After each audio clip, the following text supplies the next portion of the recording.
Di dalam model CFA, variabel laten ini adalah konsep yang cukup penting ya, di mana kita ketahui variabel laten ini adalah variabel yang tidak dapat kita ukur secara langsung, tetapi dapat kita ukur melalui indikator-indikatornya. Jadi dengan kata lain, data dari variabel laten ini tidak ada ya, karena yang ada nilai datanya itu adalah indikator-indikatornya.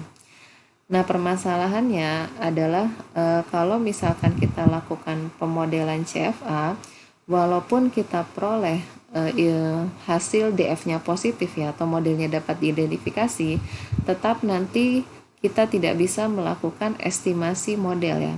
Alasannya adalah karena variabel laten ini kan variabel yang satuan pengukurannya itu belum ada ya. Satuan di sini maksudnya kita harus menentukan apakah satuannya kilogram atau misalkan meter atau misalkan sentimeter dan lain sebagainya ya. Jadi karena datanya tidak ada ya, kita tidak tahu bagaimana satuan dari variabel laten ini. Nah, supaya modelnya nanti bisa di running ya, atau dengan kata lain kita bisa melakukan estimasi model, kita harus menentukan terlebih dahulu skala dari variabel laten ya. Jadi kalau skala dari variabel laten ini belum kita tentukan, selain akibatnya kita tidak bisa melakukan estimasi model, akibat lainnya adalah karena nanti faktor loading dan variasinya itu bisa berupa nilai berapapun ya. Karena tadi skalanya itu tidak ada ya, belum ditentukan. Jadi bisa nilai berapapun, bisa nilainya besar, bisa nilainya kecil. Jadi makanya penting di dalam pemodelan CFA ada tahapan yang harus kita lakukan adalah pemberian skala untuk variabel laten. Nah, cara untuk pemberian skala pada variabel laten itu erat kaitannya dengan memberikan model constraint ya. Jadi nanti kita memberikan semacam constraint pada model supaya kita bisa mendapatkan skala yang berarti untuk variabel laten yang kita analisis. Nah, secara umum ada dua jenis constraint atau pemberian skala pada variabel laten ya. Yang pertama itu dengan cara meminjam skala dari salah satu indikator atau dari salah satu variabel yang teramati ya. Jadi dengan cara meminjam skala ini kita bisa dengan mudah mendapatkan skala dari variabel latennya. Jadi kita pinjam skala dari salah satu variabel untuk menentukan skala dari variabel laten. Nah, cara meminjam skala ini bisa kita lakukan dengan cara menetapkan nilai faktor loading sama dengan 1 dari salah satu faktor ya. Dari setiap faktor ke salah satu variabel yang kita amati atau ke salah satu indikator. Itu cara yang pertama. Kemudian cara yang kedua itu adalah dengan melakukan standarisasi variabel laten. Standarisasi ini mirip seperti ketika menghitung z-score ya. Jadi kalau kita sudah melakukan standarisasi atau sudah kita bakukan, ya otomatis variabel laten itu kita tetapkan satuannya berupa standar deviasi ya. Karena kita tahu kalau kita punya variabel dengan berbagai macam skala ya, dengan berbagai macam satuan pengukuran, kalau skalanya kita ubah ke dalam z-score, maka satuannya itu berupa satuan standar deviasi ya. Jadi kalau z-score ini kan kita lakukan dengan cara skor data kita kurangi dengan minnya, kemudian dibagi dengan standar deviasi. Dan satuan dari z-score ini adalah standar deviasi ya. Jadi dengan menetapkan atau melakukan standarisasi terhadap variabel laten, ya artinya dengan cara menetapkan variasi variabel laten sama dengan 1 ya. Maka di sini kita memberikan secara tidak langsung kita memberikan satuan pengukuran dari variabel laten yaitu dalam unitnya standar deviasi ya. Nah, kenapa menetapkan variansi sama dengan 1 itu kita sebut standarisasi? Karena kita tahu kalau kita punya peubah acak dalam bentuk atau misalkan kita punya sembarang data dengan skala pengukuran apapun ya, ketika kita ubah ke dalam variabel z-score, maka z-score ini akan memiliki minnya 0 dan variasinya 1 ya. Jadi dengan cara menetapkan variasi variabel laten sama dengan 1, ini sama saja dengan menyatakan bahwa kita lakukan standarisasi pada variabel laten. Nah, supaya lebih jelas ya, maksud dari kedua metode dalam penentuan skala variabel ya. Yang pertama meminjam skala, kemudian yang kedua adalah melakukan standarisasi. Di sini saya akan berikan ilustrasi ya, maksud dari masing-masing metode itu seperti apa. Nah, salah satu cara atau cara pertama dalam menetapkan skala variabel laten, tadi seperti yang sudah disebutkan sebelumnya, itu kita meminjam skala salah satu variabel indikatornya atau variabel yang teramati. Jadi seperti contoh ilustrasi yang diberikan pada diagram CFA yang diberikan di sini ya. Di sini saya berhipotesis atau berteori bahwa ada dua variabel laten ya, yaitu C1 dan C2. Kemudian masing-masing variabel laten ini diukur melalui masing-masing terdiri dari tiga indikator ya. Nah, kemudian selain kita punya 3 indikator untuk masing-masing variabel laten, di sini juga diasumsikan bahwa kedua variabel laten itu saling berkorelasi ya, yang ditunjukkan oleh anak panah dengan dua sisi ya pada ujungnya. Ini kita asumsikan berkorelasi. Nah, anak panah yang menuju dari variabel laten ke variabel indikator, ini kan anak panah yang menunjukkan faktor loading ya. Jadi kalau sebelum kita meminjam skala dari variabel indikator, biasanya nilai faktor loading atau koefisien regresi dari C1 ke X1 ini kan kita sebut sebagai lambda 11. Kemudian besarnya faktor loading dari C1 ke C2 ini kita sebut lambda 12. Ini adalah lambda 13 ya. Begitu juga dari variabel laten yang kedua, besarnya faktor loading dari C2 ke X4 ini kita sebut lambda 24 ya. Kemudian ini lambda kebalik ya. Tadi saya salah menuliskan notasi ya, jadi saya ulangi lagi. Jadi ketika kita menuliskan faktor loading ya, indeks yang pertama itu selalu indeks dari variabel bebas ya. Jadi seharusnya ini tidak berubah ya, karena tetap 11, cuman ketika kita menuliskan parameter faktor loading dari C1 ke X2 ini harusnya adalah lambda 21 ya. Kemudian ini adalah lambda 31, ini adalah lambda 42, ini lambda 52, ini adalah lambda 62 ya. Ini maksudnya adalah X6. Nah, dari sini walaupun nanti kita menuliskan matriks parameter kita secara umum kan kita punya ada sebanyak, kita secara umum punya 3 matriks parameter utama ya. Kita punya matriks parameter lambda ya, lambda itu yang menyatakan faktor loading ya, koefisien faktor loading, matriks yang isinya adalah koefisien faktor loading. Kemudian kita punya matriks P ya, dimana P ini adalah matriks varians covariance dari variabel laten. Kemudian berikutnya kita punya theta delta ya. Theta delta ini adalah matriks varians covariance dari residual variabel yang teramati ya. Nah, jadi kalau kita punya model seperti yang diberikan pada diagram CFA ini ya, walaupun nanti kita hitung DF-nya ini pasti positif, tetap nanti tidak dapat diidentifikasi ya. Permasalahannya adalah karena variabel latennya itu belum ditentukan skala pengukurannya. Nah, salah satu cara menetapkan skala pengukuran, salah satunya adalah dengan meminjam skala dari salah satu variabel indikator ya. Jadi seperti contoh di sini kita punya 2 variabel laten, berarti kita harus menentukan bagaimana atau berapa atau apa satuan pengukuran untuk C1 dan juga apa skala pengukuran untuk C2 ya. Nah, dalam hal ini karena kita meminjam salah satu skala dari variabel indikator, maka kita sebagai contoh yang diberikan di sini artinya saya tetapkan faktor loading lambda 11 sama dengan 1. Ini artinya kita meminjam skala pengukuran untuk variabel latensi 1 kita minjam dari X1 ya. Begitu juga karena di sini faktor loading untuk lambda 42 kita tetapkan sama dengan 1.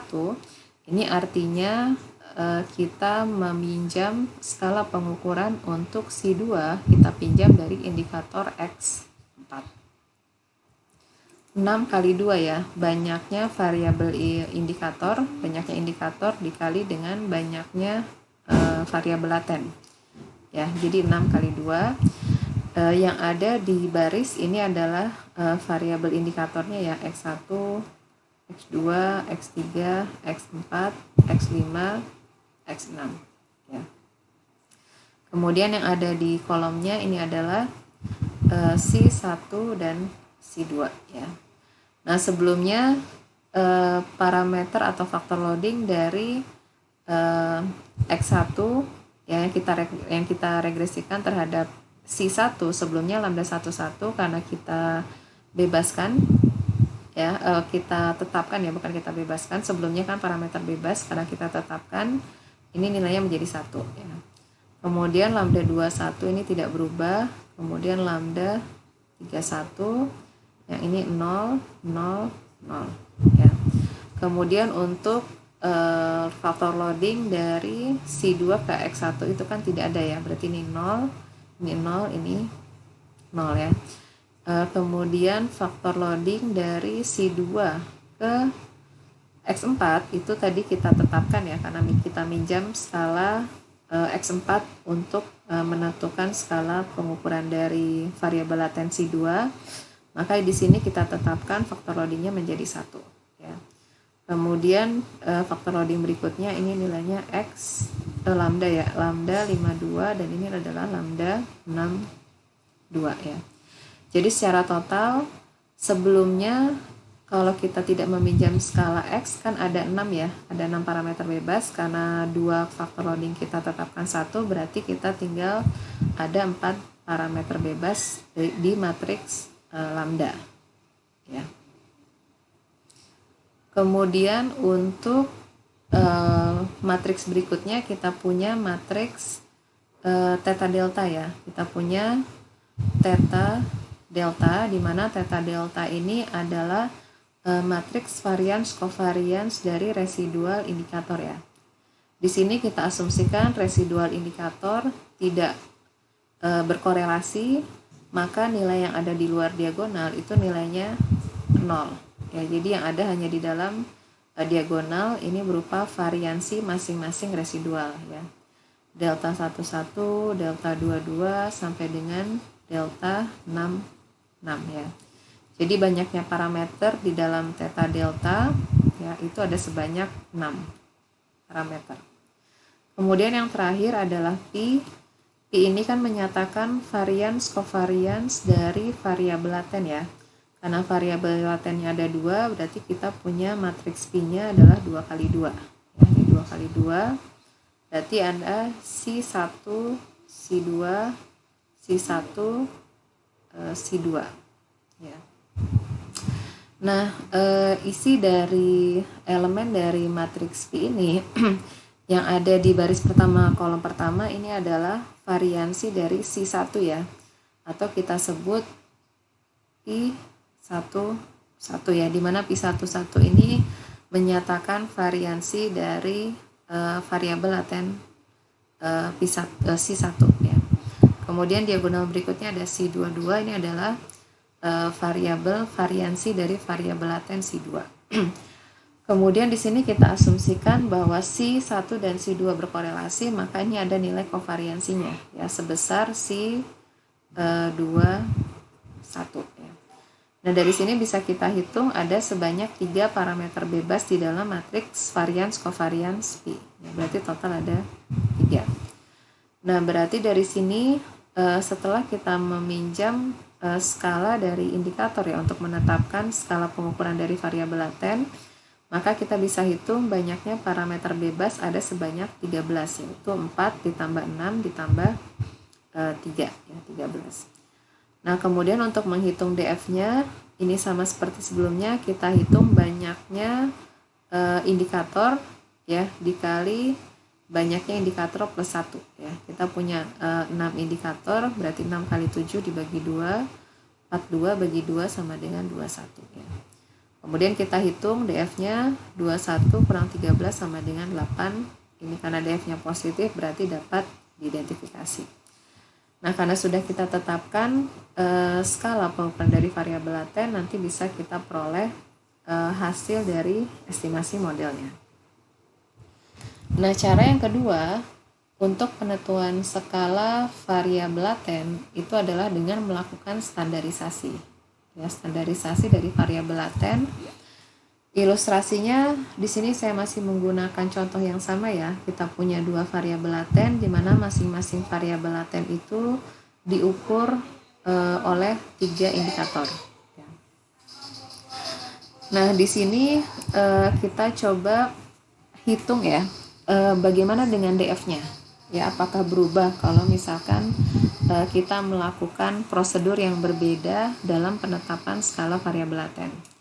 Nah, di sini pertama kita tuliskan dulu matriks lambda ya, matriks faktor loading ya. Nah, di sini matriks faktor loading adalah matriks 6 kali 2 ya. Kita punya faktor loadingnya ini sama seperti sebelumnya ya.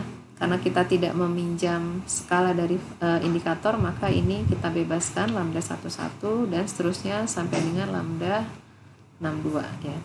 Jadi kalau kita tuliskan sekali lagi, matriks lambdanya isinya adalah lambda 11, lambda 21, lambda 31, ini 0, 0, 0.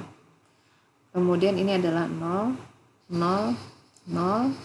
Kemudian ini lambda 42, lambda 52, lambda 62 ya. Jadi di sini parameter bebasnya ada sebanyak 6 ya, 6 parameter di matriks faktor loading lambda. Kemudian untuk matriks theta delta ini masih sama seperti sebelumnya ya. Kita tetap ada 6 parameter tidak berubah karena parameter yang kita bebaskan hanyalah yang ada di dalam diagonal ya. Yang di luar diagonal itu kita tetapkan nilainya 0 karena diasumsikan tidak berkorelasi. Kemudian di sini kita punya kita punya matriks P ya, matriks varians covariance dari variabel laten ya. Nah, karena kita tetapkan skala variabelnya dengan cara menstandarisasi variabel laten, ini ekivalen dengan menyatakan bahwa variansi dari variabel laten itu kita buat nilainya 1 ya. Jadi ada 1 di sini, maksudnya variansinya sama dengan 1. Nah, kita tahu bahwa di dalam matriks variance covariance yang ada di baris pertama, kolom pertama ini kan menyatakan variansi dari variabel laten ya. Karena kita tetapkan skala variabel laten dengan standarisasi, berarti di sini nilainya kita ubah menjadi 1 atau kita tetapkan 1, di mana sebelumnya kan ini nilainya bebas ya, parameternya bebas. Yang sebelumnya kita sebut P11. Jadi P11 kita buat nilainya sama dengan 1. Begitu juga variansi untuk variabel laten C2 ya, itu juga kita tetapkan 1 karena kita mau standarisasi variabel laten. Kemudian bagaimana dengan covariance antara C1 dan C2? Ya, ini tetap bebas ya. Jadi nilainya adalah C21 ya. Jadi total parameter bebas di dalam matriks variance covariance P itu ada sebanyak 1 ya. Jadi kalau kita hitung sekali lagi DF-nya bagaimana kalau kita tetapkan skala variabel dengan standarisasi, parameter bebas total kita punya ada 6 tambah 6 tambah 6 tambah 1, kita punya 13. Kemudian banyaknya parameter variance covariance ada 21 ya. Jadi 21 kurang 13 sama dengan 8 ya. Jadi dari sini bisa kita lihat ya, Kalau kita mau menggunakan metode manapun ya dalam penetapan skala variabel laten, baik menggunakan dengan meminjam skala dari indikator ataupun dengan standarisasi variabel laten, ini tidak akan mengubah hasil pemodelannya ya, karena dari sini bisa kita cek DF-nya tidak berubah, tetap sama ya. Kemudian nanti juga hasil estimasinya juga tentu tidak akan berpengaruh ya, artinya akan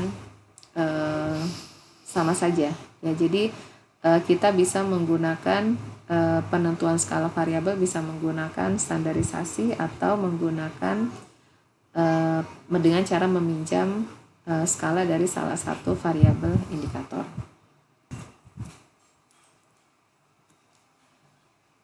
Nah, di sini saya punya contoh lagi ya.